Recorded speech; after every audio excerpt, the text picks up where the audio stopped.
Welcome to the Six Figure Business Mastery Podcast, where every week, Kirsten and Jeanne dive into the essential topics to fuel your business growth. From copywriting to course creation, mindset to video marketing, they've got you covered.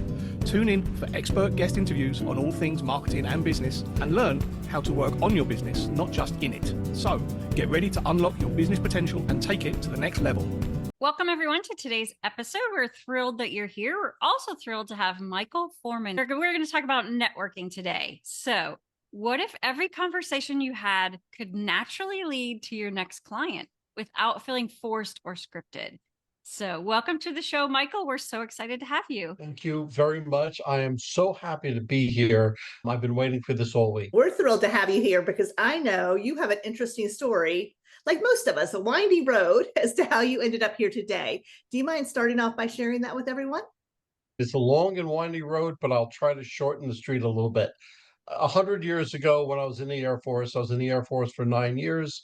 I did very well. I went to the Leadership Academy, and I began seeing that I had to tell people what to do that were older than I was. So I might have been higher in rank, but you have to do that in a strategic way so they don't get annoyed with you. So that led me on my networking communication journey. When I got out of the Air Force, I had my own businesses. I had a graphic design studio, Ben and Jerry's, a pizzeria, a restaurant. I ran the gambit. I did this with my brother, so I wasn't just all on my own. Then we got rid of all of that and I went corporate. And I went to the mortgage industry and we started out with myself, my brother, and one assistant. And we wound up having 15 loan officers and 9 back office people. So we built that up rather greatly. I left that because I moved from New York down to Georgia. And Okay, quick pause. This episode is sponsored by our Profit Clarity Masterclass. If you've been avoiding your finances and quietly hoping it won't catch up with you, we want you to hear this. You're not failing. This is incredibly common for most business owners. Most people don't avoid money because they don't care. They avoid it because it feels heavy, confusing, or stressful. In our free live masterclass, we're going to show you a clear, more supportive way to handle your finances so your business can actually support your life. You can learn more and save your seat at lessmathmoremoney.com. We look forward to seeing you there. I got involved with a law firm, which was an accident attorney. He had a one building practice, and I went to him as a sales director and marketing director. And I built that up to 4 states. So he became huge. One thing led to another. I saw that he wasn't handling the business correctly as a business person, not an attorney, because he was an excellent attorney, but not so great as a business person. And it started going down. So I kind of jumped ship. But I made the decision to go off on my own. And I said, what am I passionate about? Both the mortgage and the law firm, I was the face of the company. And I was always out talking, giving presentations and everything. So I'm doing that for myself. So I went to a school called the Speaker Lab, a great school, but that taught me the business behind speaking, not just how to speak. I felt I knew how to speak, but I learned from there. I realized that I went to the school of hard knocks. I learned how to do everything wrong before I did it correctly.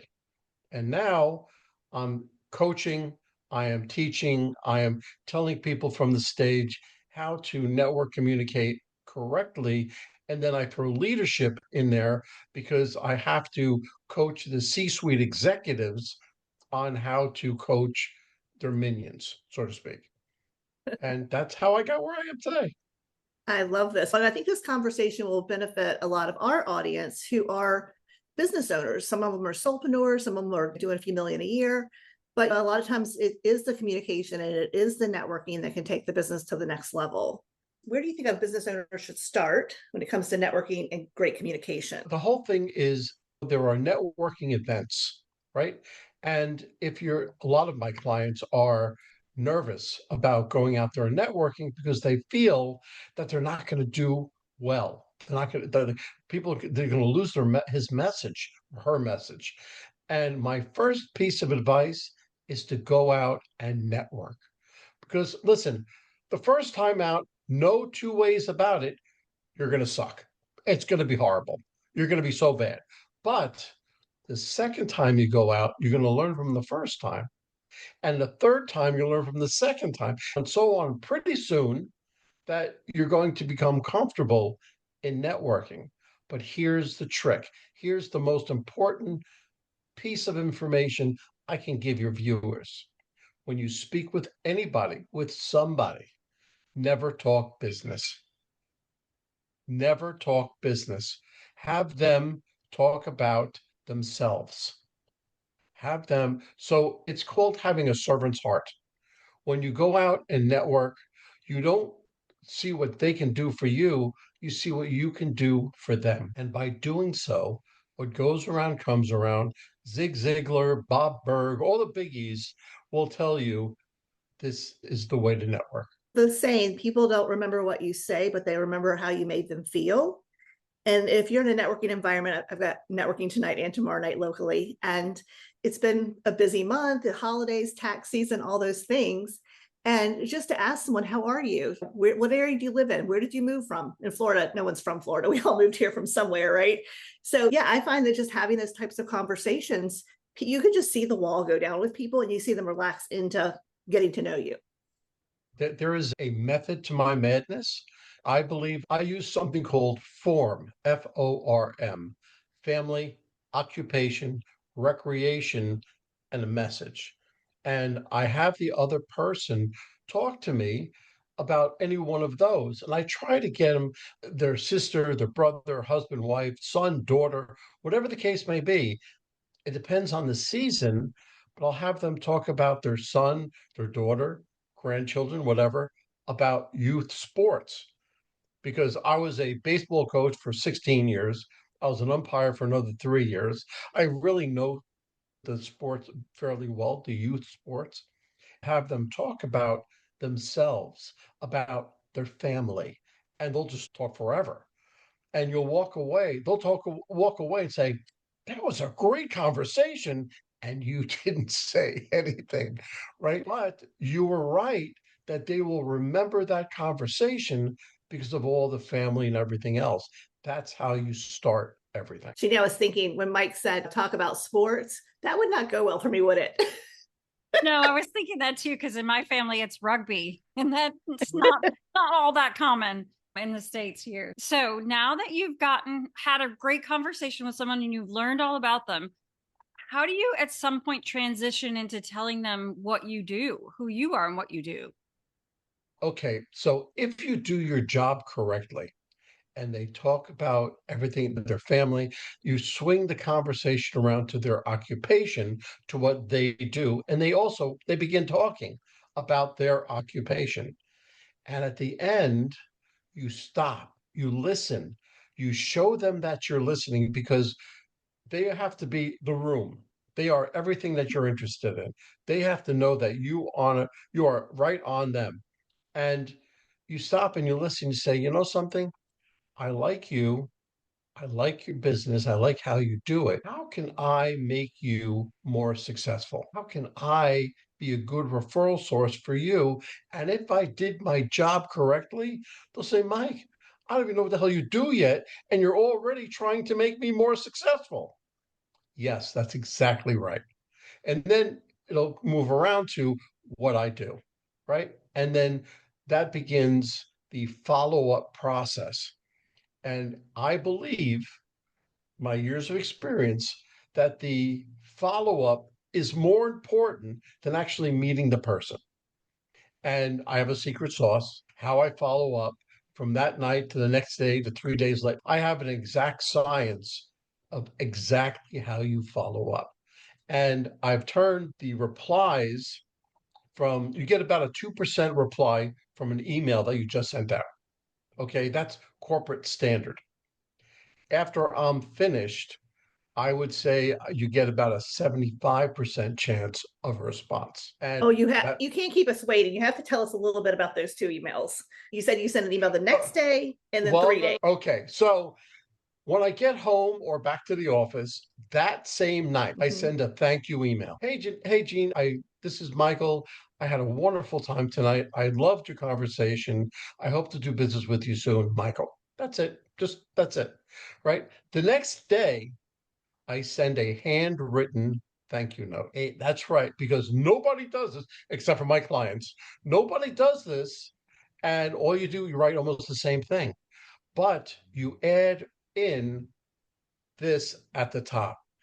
Hey, Jeannie, this is Michael. I met you on such and such date at such and such an event. We spoke about XYZ. I really hope to do some business with you. I hope all is well, Michael. Now, those top three things, that's what I put on every correspondence that I send you. So then I wait 3 or 4 days later because snail mail, right? So now if you haven't sent me back a response yet, I don't expect it because it takes between 8 and 12 touch points before anybody responds to you. That's the average. 3 or 4 days later, I send you another email. I say, hey, Jeannie, this is Michael. I met you on such and such date, such an event. We spoke about XYZ. Hey, listen, I saw that Tuesday and Wednesday of next week is opening up. How's Tuesday for meeting for a cup of coffee? I go, okay. I wait 3 more days. Now, it's very important, the 3 days. 3 more days. And because you still haven't answered me, you're a bad person. You haven't answered me yet, right? I send you another email. Hey, Jeannie, this is Michael. I met you on such date, such an event. We spoke about XYZ. I told you Tuesday and Wednesday were fairly open, but Tuesday's closing up. How's Wednesday? I wait 3 more days because you still haven't answered me. All I'm waiting for is a response. Negative, positive, doesn't make a difference. I want a response. Hey, Jeannie, this is Michael. I met you on such date, such an event. We spoke about XYZ. I said Tuesday was open, Wednesday was open, but it's looking like it's closing. Is there a good time for you? So, what does that do? That kind of closes out what I'm doing, but leaves it open for you to send me an email that you are available. So now you think you just put all this work into this customer and they haven't sent you anything back. So what do? You have all their information, you have all the touch points, all the info that you sent them, but then you put them into your CRM, you put them on to what's called a drip campaign, and once a month I send you an email. Hey, Jeannie, this is Michael. I met you on such date, such an event. We spoke about XYZ. I'm just checking in with you to see if there's any time you have free. And I do that once a month. Now, you would think they're never going to answer me. If they didn't say stop, that means that they're interested, but maybe not this time. I emailed an event planner back in February of last year, and I did this whole thing, and I put them in my drip campaign. In November, February, March, April, May, June, July, August, September, October, November, she sent me an email back like we've been talking for every day and said, hey, Michael, listen, I have this great conference coming up. Would you like to speak? Like it was nothing. And I, of course, just said, sure. She didn't say no. So she was interested in keeping my information, but I kept it. I love this. Yeah, That's I my love this secret too. sauce. I have two questions. One is, how do you get their address? So are these Yes. local businesses? The local businesses are easy, but if it's somebody I'm in Georgia and you're in Florida, you have to do a little investigative work, right? You have to find their address out. If you cannot find their address, that's okay. Just send a thank you note through the email and you can. Listen, you really can't. I would say 50% of the people do not put an address on their card, especially if they're solopreneurs. If they're part of a conglomerate, yes, there's a business address, but if they're solopreneurs, they don't. Yeah. And I think as women, we spend money with services to keep our stuff off the internet, right? For security reasons. In this day and age, you don't want your information out there. And then that makes me think a little bit, if I had to work really hard to get that address, would it make them more uncomfortable than feel good about my thank you note? Does that make sense? Especially for women. Yeah, just think if you're sitting behind your desk, your computer, and you get this thank you note in the mail, I think you'd be happy. You think, look, he really sent me a thank you note. It's a handwritten thank you note. So thank you very much. I'm going to have to go answer him now. So that type of thing. So no, I think it's more positive than negative. And I will tell you guys, everybody who's listening, my virtual assistant who books me on podcast, she follows up for 6 weeks. And we often get booked on the 5th or 6th follow-up. Sometimes the 4th, but most likely the 5th or 6th. So follow-up pays off. And we've thought about extending it to 8 weeks or maybe skipping a couple of weeks and doing that. We usually put them aside and circle back in 6 months. I think the natural thing, and this may be more of a female thing too, is to feel like you're being a pest or you're annoying them or you're seeing desperate or something, right? But people are so busy and we're being bombarded by so much information. I think it says a lot about you that you are interested enough to take the effort to follow up. Perseverance and consistency. Those are the number one, two factors that you need in networking today because of exactly what you said.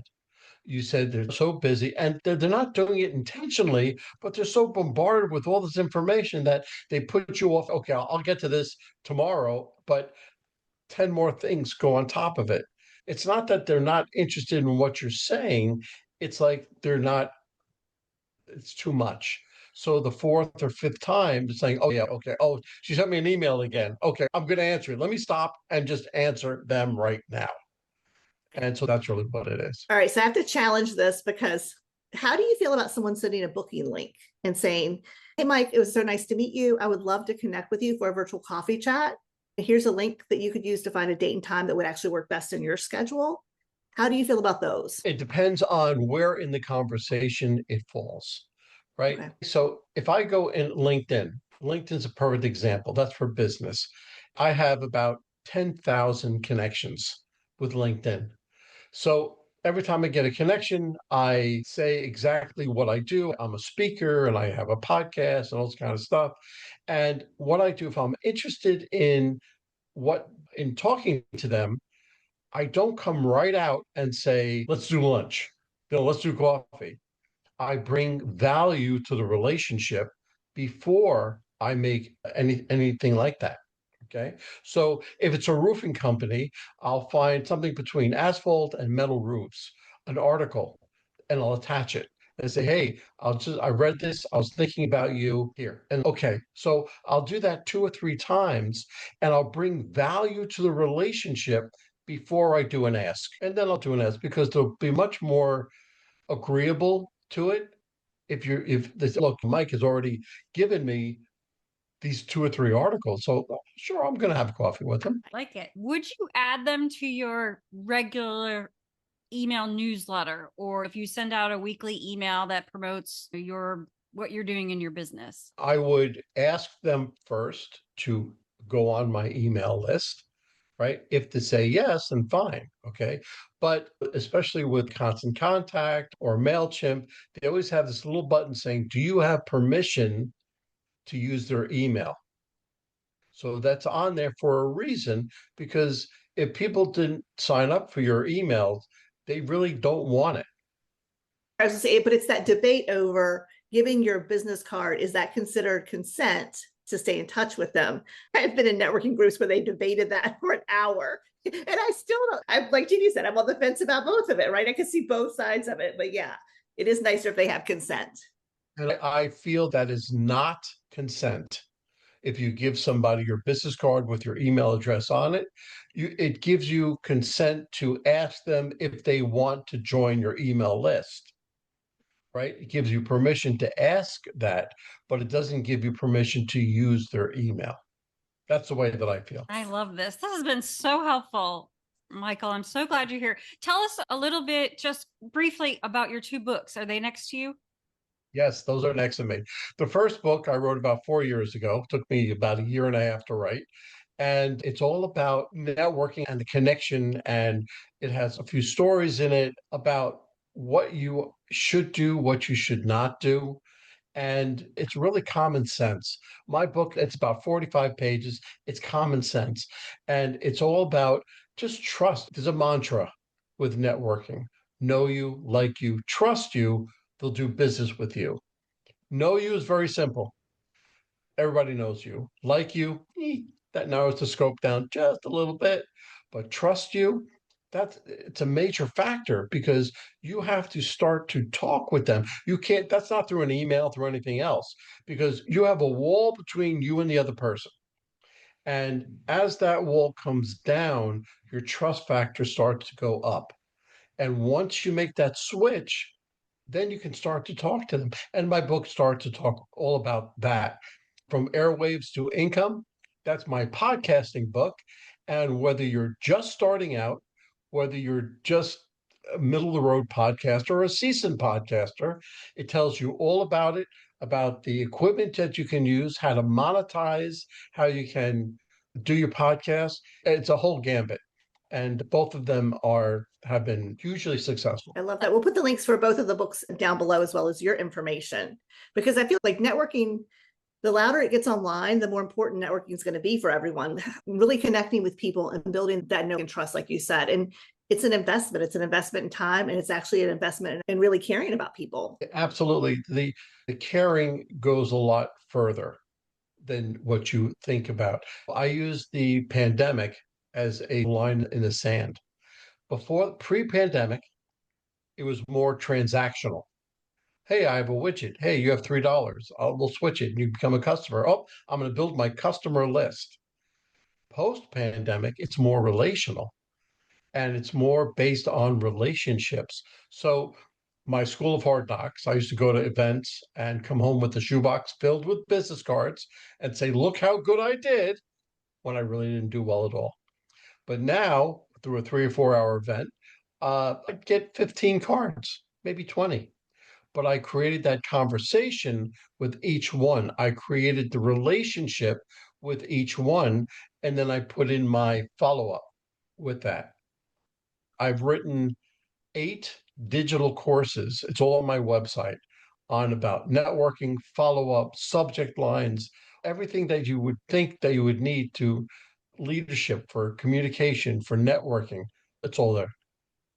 That's fantastic. And we'll put a link to your website in the show notes as well, so people can get right there, because I think networking is so important, as you've already mentioned, but I think there's just some nuanced things that you can do to make people feel good. I love that you talked about writing what we talked about and where we met and that kind of thing, because that's important. That's going to make them feel good because they may have forgotten. What a good trick is that right after you have that conversation with somebody and you walk away, you have their business card, you turn it over, you write down the date, the name of the function, and what you talked about right on the business card. So in 2 weeks, when you're trying to remember who this person is, you turn it over and say, oh, that's who it is.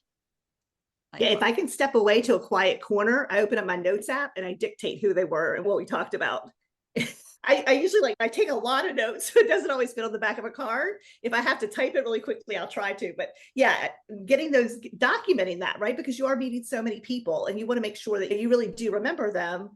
And I found that if I document it, then when I'm reading over my notes, I start thinking about other things we talked about, or just it expands on that. But I need that foundation. Yes, absolutely. Absolutely. Good stuff. Michael, this has been tremendous. I know people listening are thinking, I need to find that book. I need to reach out to Michael. What is the best way for them to reach out to you? The best way to reach out to me is michaelaforman.com. It's my website. You can get hold of me. On the very bottom, there's an interest form. What do you want information about, or just to reach out to me? I'll always get back to you within 24 hours, regardless of what day, what time, what part of the year it is. I'll always get back to you. But you can get the books, the digital courses, information about my speaking engagements, all right there on my website. Fantastic. Thank you for serving our country. And I love that you're a veteran-owned business. So thank you so much. My honor. Thank you. Thanks for having us.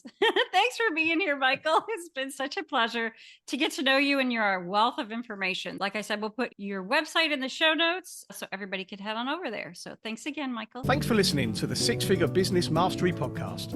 If you enjoyed listening to this episode and you are ready to leverage video marketing on all online platforms, or maybe even start your own video podcast, then you need to check out the Done For You and Done With You program at themarketingvaadvantage.com and take your business to the next level.